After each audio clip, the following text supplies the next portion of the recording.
Yeah, based. I don't want someone who doesn't like my glorious leader to be in the country. Based. You're a non-citizen. Get the fuck out. All right. Speaking of America and the Burger Reich undermining American democracy, once again, Mahmoud Khalil's case should be moved to New Jersey. The judge rules. Okay, let's take a look. Mahmoud Khalil's case to New Jersey. He is a Columbia University graduate detained by the government over his participation in pro-Palestinian demonstrations. Alice Gaynor covers courts and is here now with more details. Cindy, the government wanted the case to play out in Louisiana. Mahmoud Khalil wanted it in New York. Simply put, the federal judge in the Southern District of New York said Khalil filed his petition in the wrong district through no fault of his own. Khalil's attorney, the judge noted, was relying on information made available by the government at the time about his location. You're going to be under arrest. So turn around. On March 8th, ICE took Mahmoud Khalil into custody at Columbia University campus housing and brought him to a New York field office. He was eventually transported to a detention facility in Elizabeth, New Jersey, then flown to Louisiana. A federal judge in the Southern District of New York ruled that because Khalil's attorney filed a petition on his behalf at 4:40 a.m. while detained in New Jersey, a straightforward application of the District of Confinement and Immediate Custodian rules therefore dictates that Khalil's petition should have been filed in the United States District Court for the District of New Jersey, not in this court. Khalil's petition questions the detention of the green card holder who is married to an American citizen. The judge noted in the order, many of the facts in this case are hotly contested. Khalil's petition, the judge says, depicts him as an outspoken but peaceful leader of student protests held at Columbia University against Israel's actions in Gaza since the atrocities of October 7, 2023,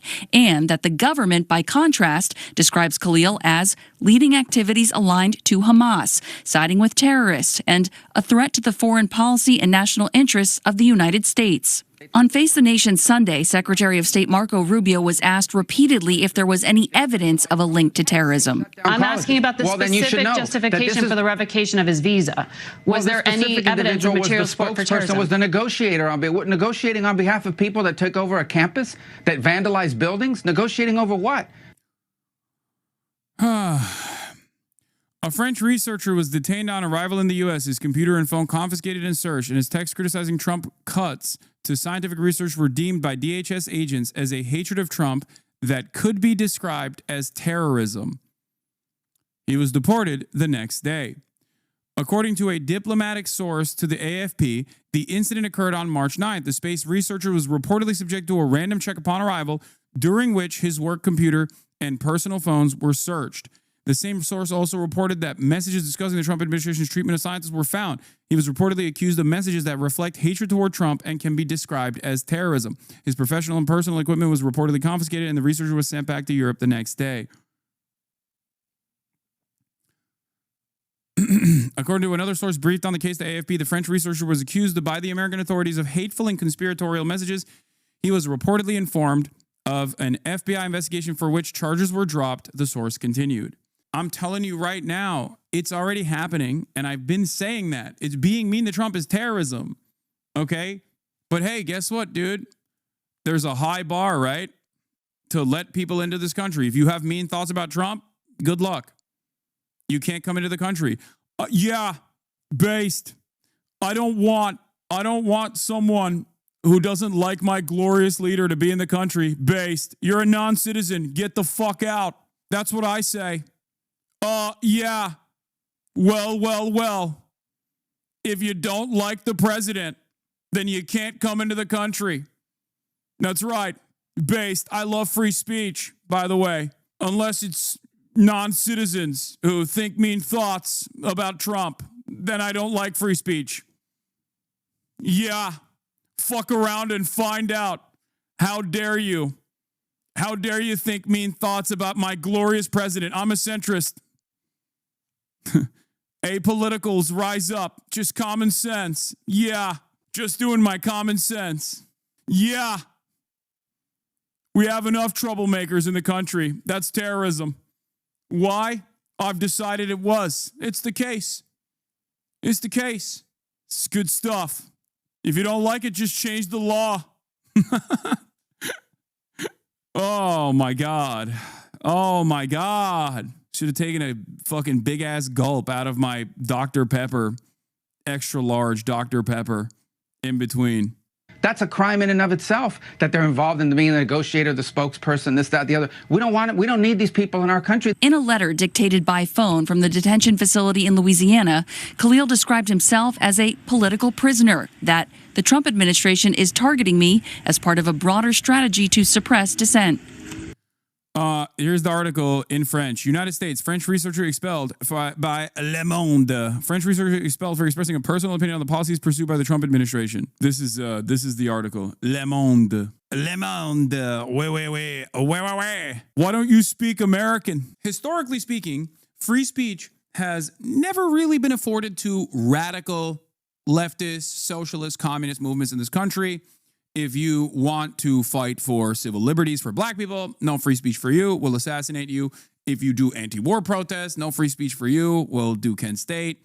So there are plenty of examples like the Red Scare, McCarthyist trials, all that stuff, where people have been falsely imprisoned for speech. People have been blackballed and blacklisted by the federal government for free speech. Having said that, however, this is a continuation of that proud American tradition, and a continuation of that tradition in a way that is truly devastating. Because if you look at, the past 20 years, if you look at 2001 in the aftermath of 9/11, obviously the American government, actively undermined free speech, free expression, free demonstration, all that stuff against Muslims in general as it was doing the war on terror. But this now, like the stage that we have arrived at now is basically punishing people for thought crimes. Like the way that you understand silly ass dictatorships to operate, both in movies and also in the real world. This is like, we are officially now in the pocket of straightforward fascism. Like that's when you start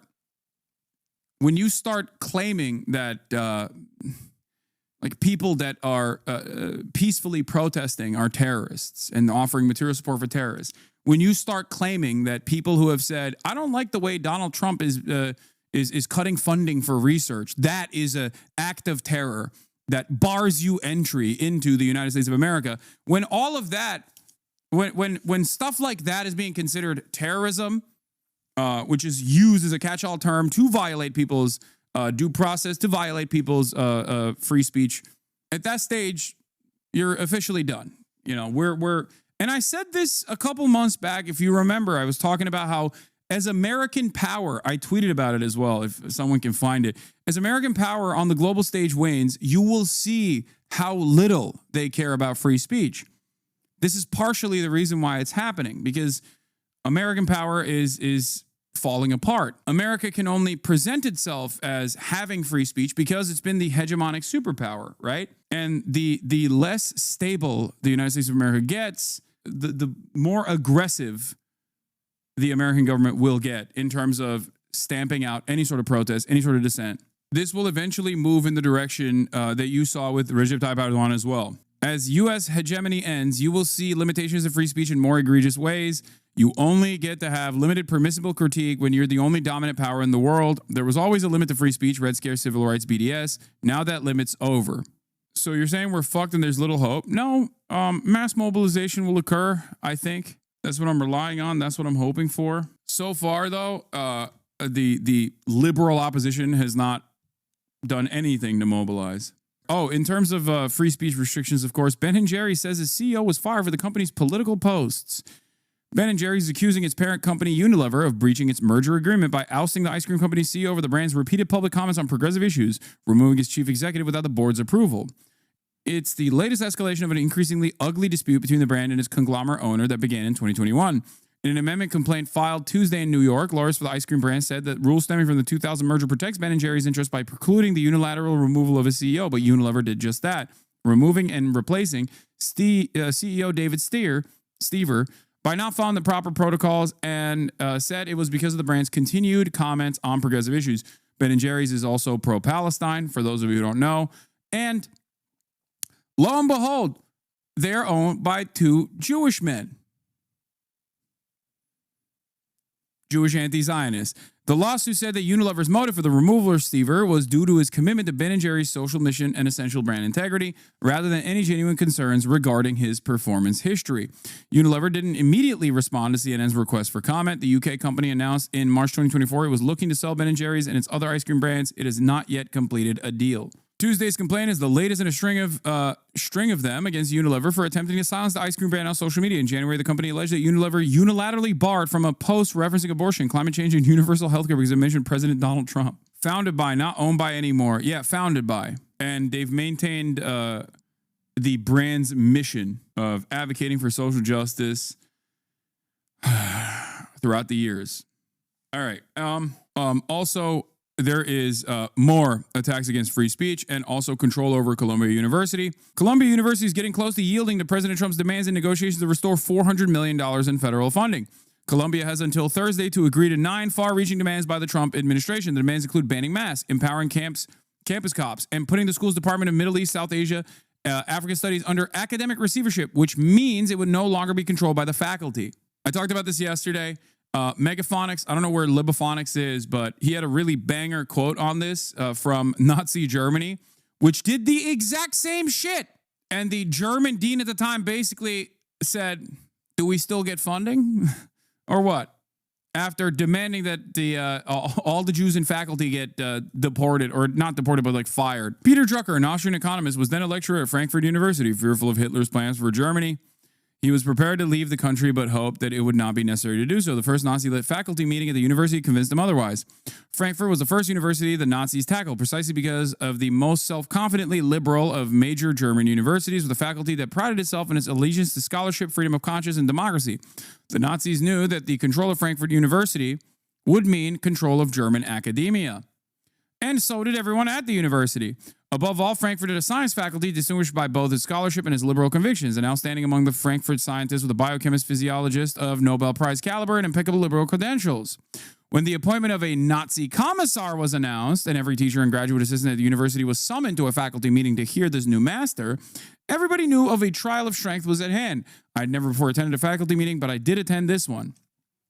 The new Nazi commissar wasted no time on the amenities. He immediately announced that Jews would be forbidden to enter the university premises and would be dismissed without salary on March 15th. This was something that no one had thought possible despite the Nazis' loud anti-Semitism. Then he launched a tirade of abuse, filth, and four-letter words, such as had been heard rarely even in the barracks and never before in academia. He pointed his fingers at one department chairman after another and said, "You either do what I tell you or we'll put you in a concentration camp." There was silence when he finished. Everybody waited for the distinguished biochemist physiologist. The great liberal got up, cleared his throat, and said, "Very interesting, Mr. Commissar, and in some respects, very illuminating.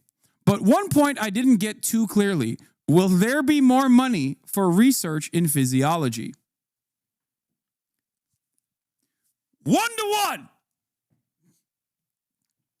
1-to-fucking-1. The exception is it's not, Jews across the board. For the record, this matches up with what my grandmother said happened in her life story as she left Nazi Germany with her partially Jewish family back then. She passed away about 10 years ago. Well, rest in peace to your grandma. At least she didn't get to see it twice in her lifetime. You know what I mean? Like, she didn't get to experience it. She did not get to experience it the second time around happening in the country that she escaped to. You say Jesus, but like, that's literally, you're living in it. What do you mean, Jesus? You're living in it right now. It's happening to you, dumbass, and to me, to all of us. Yeah, she didn't live long enough to watch her own son, my dad, become a Trump supporter, by the way. Yeah, there's, well, silver linings all around. That's dark as hell. Wake the fuck up. We are living in dark times, okay?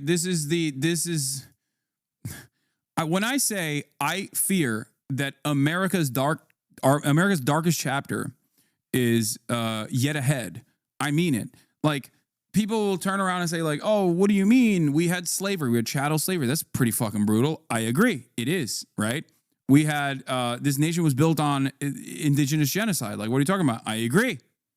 I know all of that. And yet I'm still saying that we are moving towards the darkest period of the darkest chapter of American history.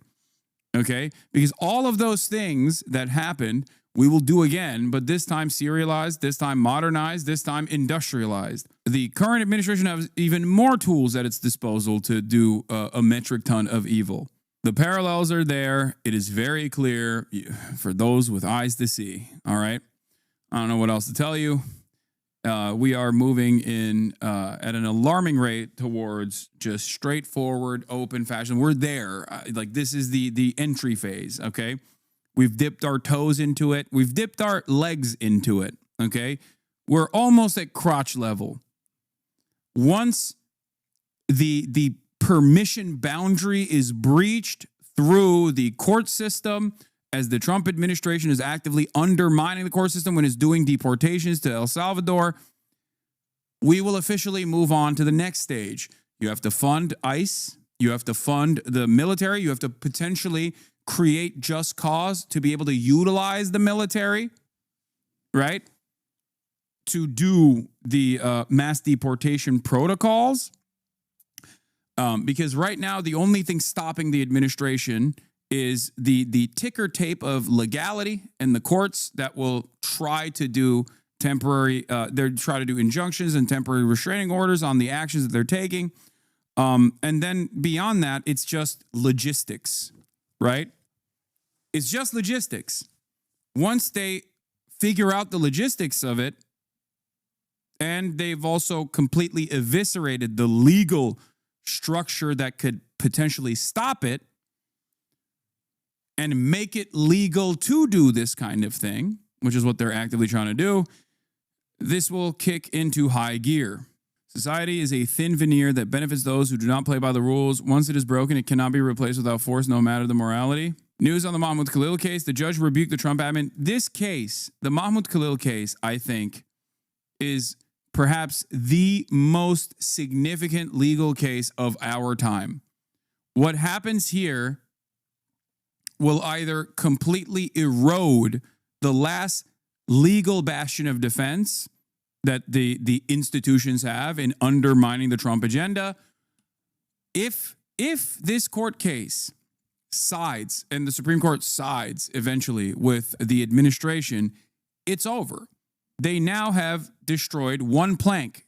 It's already basically like the little crispy Cheeto holding the door together.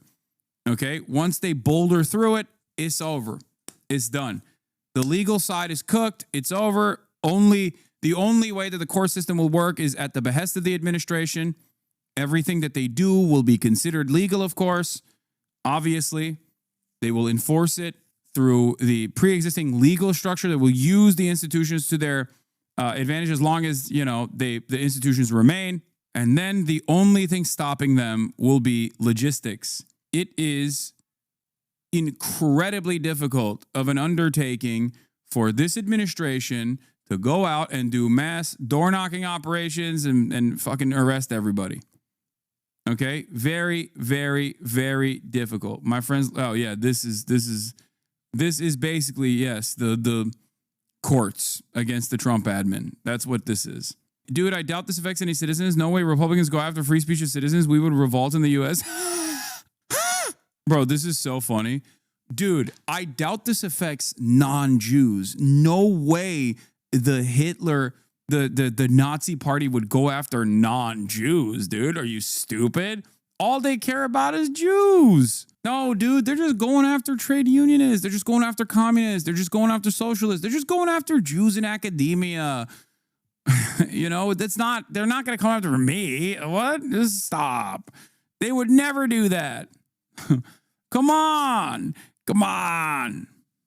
It's so funny for people to think that I'm being hyperbolic when I'm directly telling you what is going on, explaining to you where it will go. And the government is like clearly following through on these promises. It's not like they sheltered you from their perspective. They did. They openly stated it. They openly stated their desires, their violent desires, and now they're following through on it. So I don't know why people are like, what? No, that's crazy.